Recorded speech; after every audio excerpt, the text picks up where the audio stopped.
예수님, 성부와 성자와 성령의 이름으로 아멘. 오늘 나눌 주제는 좀 단순하면서도 또 쉽게 다가갈 수 있고 또 여러분들이 이미 하고 계시는 겁니다. 영신수련 안에서의 성찰, 영신수련 43번을 한번 참조하시면 훨씬 더 이해가 빠를 것 같습니다. 이 성찰은 돌아보는 거죠. 말 그대로 돌아보고, 그리고 하느님 앞에 자주 나아가고, 그리고 꼭 한자리에 앉아서 할 수 있는 것만이 아니라 단순하게 가볍게 산책하면서 하실 수도 있습니다. 그리고 이 성찰은 꼭 하루에 한 번만이 아니라 하루에 여러 번 하실 수도 있습니다. 근데 제가 권고해 드리고 싶은 것은 아침에 일어나자마자 단 몇 분, 한 5분에서 한 7, 8분 정도, 10분 내외 이렇게 짧게 하시면 어떨까? 아침에 일어나자마자 씻기 전에 성호경 먼저 긋고 오늘 하루를 이렇게 쭉 돌아보는 거예요. 그래서 이 성찰에서 특히 이 영신수련에서 언급하는 내용 중에 하나는 감사죠.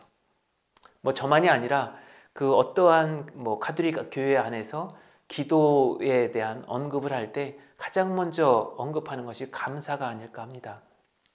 거창하게 감사를 어떻게 드려야 되지? 이런 차원으로 이렇게 말씀드리는 것이 아니라 오늘 하루 또 주어졌구나. 여러분들 단순하게 이런 거 생각해 보셔요. 하루 해가 뜨는 데 있어서 저절로 주어지는 거잖아요. 거대한 자연이 주는 우리에게 하나의 그런 큰 선물인 거죠. 감사라고 한다면 내 자신이 지금 당신을 찾고 있고 또 당신과 함께 호흡하고 있고 오늘 하루를 그렇게 시작할 수 있다라는 것, 또 주무시기 전에도 오늘 하루 당신으로 인해서 오늘 하루 이러한 삶을 살았습니다라고 이렇게 이 시간을 가질 수 있다라는 것, 그거 하나만으로도 충분히 감사드릴 수 있는 거죠. 그래서 여러 가지를 담지 않아도 좋습니다. 구체적으로 사람을 떠올리지 않아도 좋습니다. 그래서 이 감사의 마음을 갖는 것, 그것이 첫 번째고, 두 번째는 조명과 청원기도 이렇게 얘기를 해요. 조명, 하루를 살아가면서 조명한다라고 하는 것, 사물을 바라보는 것, 세상 이렇게 하루를 24시간을 우리가 쪼개서 살아가는 거지 않습니까? 그죠? 아침에 일어나서 벌써 몇 시간을 잠 시간으로 보냈잖아요.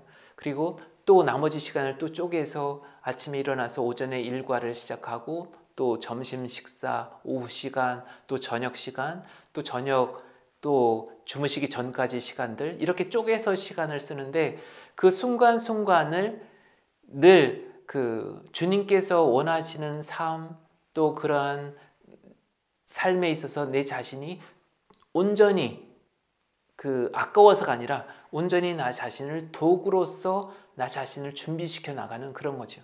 최선을 다해서 능력을 마음껏 발휘해서 일도 하고 사람도 만나고 나의 개인적인 어떤 나에게 주어진 일들도 하는데 그러한 일들을 당신의 뜻을 온전히 그 일에 온전히 뜻에 녹아들게 하는, 그러면서 나의 열정을 불태우는 그러한 시간을 이야기를 합니다. 그래서 그 조명과 이 청원기도를 같이 보시면 좋습니다. 그래서 그러면 그 짧은 시간에 어떻게 그거 다 말씀을 드리고 또 이렇게 할 수 있을까라고 이야기하실 수도 있겠어요. 그러나 우리가 기도 드리는 데 있어서 지금 말로써 제가 이렇게 풀어서 설명을 하니까 이거 몇 분, 이거 몇 분, 이거 몇 분 이렇게 말씀을 드리지만 아침에 성호경 긋고 시작을 할 때 이 부분을 같이 동시에 할 수도 있습니다. 감사와 조명과 청원기도, 그리고 내 양심을 살피는 것도 이것도 같이 흘러갈 수 있어요. 순간에 아침에 기도 드린다고 해서 꼭 어제 일들은 말씀드리면 안 되나요? 라고 얘기할 수도 있겠지만 괜찮습니다. 양심을 살핀다는 것은 바로 그거죠. 그래서 오늘 새날을 맞이하는 데 있어서 가장 걸리는 부분이 무엇인가 있다면 그 부분 잠깐 살펴볼 수도 있습니다. 지금 현재 새날을 맞이했는데 이 마음에 조금 거리낌, 좀 불편함이 있다면 그 부분을 잠깐 이렇게 들여다볼 수도 있는 거죠. 그래서 이 부분이 좀 미진했었구나. 그럼 오늘 하루를 살아가면서 오늘 이 부분 내가 좀 더 최선을 다해야 되겠다. 내가 그 사람에게 먼저 연락을 해서 내가 잘못했다. 어제 내가 실수한 것 같다. 먼저 연락을 하자. 이렇게 사과를 드리자. 뭐 이렇게 할 수도 있는 거죠. 그래서 감사와 조명과 이 양심을 살피는 것이 뒤섞일 수도 있습니다. 그리고 양심을 살피면서 이 반성도 같이 일어나는 거죠. 그죠? 이 반성.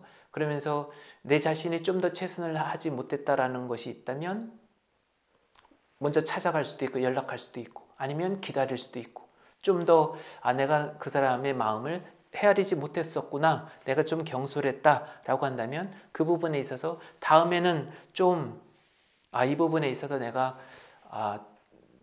또 마음을 더 써야 되겠다. 이렇게 새롭게 결심할 수도 있죠. 그래서 이 몇 가지, 이 5가지가 한꺼번에 한순간에 일어날 수도 있습니다. 아니면 이 순서가 뒤바뀔 수도 있어요. 괜찮습니다. 중요한 건 뭐냐면 이러한 성찰이 가끔씩, 이따금씩 하는 것이 아니라 꾸준하게 아침, 저녁으로나 아니면 하루 일과 중에도 어느 순간에도 좀 고요한 시간들, 또 정말 저는 권하고 싶은 시간이 뭐냐면 쪼개지는 시간들이에요. 하루하루의 그런 삶 속에서 아침에 일어나는 시간, 잠자는 시간은 일정하게 그렇게 그 시간을 가지고 가시면서도 이 사이사이 쪼개지는 시간들을 마음껏 활용을 하시면 얼마든지 영신수련 안에서의 이런 성찰, 이 부분이 그 전에 말씀드렸던 이 마지스처럼 여러분들의 영적인 이런 부분들이 훨씬 더 풍요롭게 그리고 내적으로 훨씬 더 자유롭게 그렇게 성장해 나갈 수 있도록 여러분들 스스로 만들어 가실 수 있습니다. 오늘 마치면서 또 묵상 자료는 갈라디아서 5장 16절에서 26절 성령의 열매와 육정의 열매 이 내용들 한번 살펴보십시오. 성찰에 많은 도움이 되실 겁니다. 오늘은 여기서 마치도록 하겠습니다. 성부와 성자와 성령의 이름으로 아멘.